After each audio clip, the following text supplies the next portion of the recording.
اللہ تبارک و تعالی نے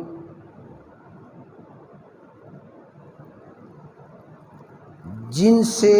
انسانیت کو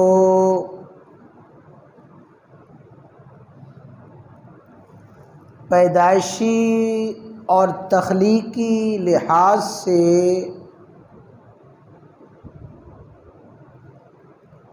دو قسموں میں تقسیم فرمایا ہے،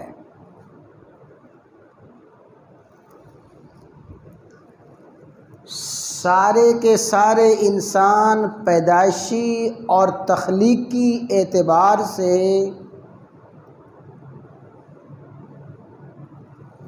یا تو مذکر یعنی مرد ہیں، یا انسان تخلیقی اور پیدائشی اعتبار سے مؤنث عورتیں ہیں، جن سے انسانیت کی اصلاً اور تخلیقاً یہ دو ہی قسمیں ہیں۔ انسانیت کی تیسری جنس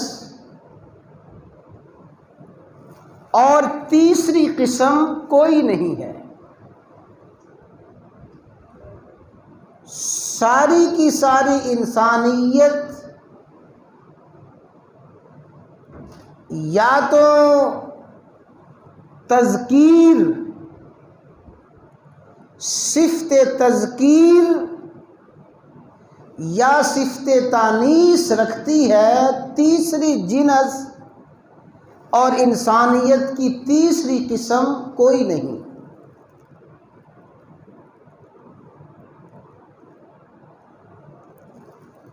اور یہ بات میری نہیں ہے، بلکہ یہ بات اس ذات کی ہے جو ذات ساری انسانیت کی تخلیق فرمانے والی، ساری انسانیت کو پیدا فرمانے والی ذات اللہ تبارک و تعالی کی ذات رب العالمین، جو احکم الحاکمین بھی ہیں، جو اصدق الصادقین بھی ہیں، اصدق القائلین بھی ہیں۔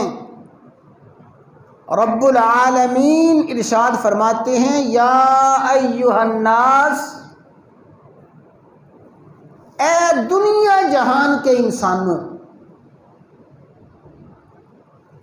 اے اولاد آدم،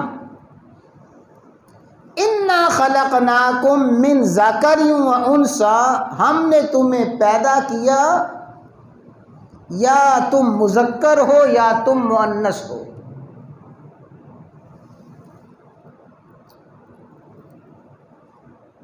گزشتہ خطبہ میں بھی میں نے یہ بات عرض کی تھی کہ یہ ہمارا بناوٹی، ہمارا من گھڑت تصور ہے کہ جی یہ نہ مرد ہے نہ عورت ہے، یہ تیسری جنس ہے۔ تیسری جنس کا تصور اور تیسری جنس کا نظریہ ہمارا من گھڑت بناوٹی نظریہ ہے۔ اللہ تعالیٰ نے تیسری جنس کوئی نہیں بنائی، اللہ نے انسان کو یا مرد بنایا ہے یا عورت بنایا ہے۔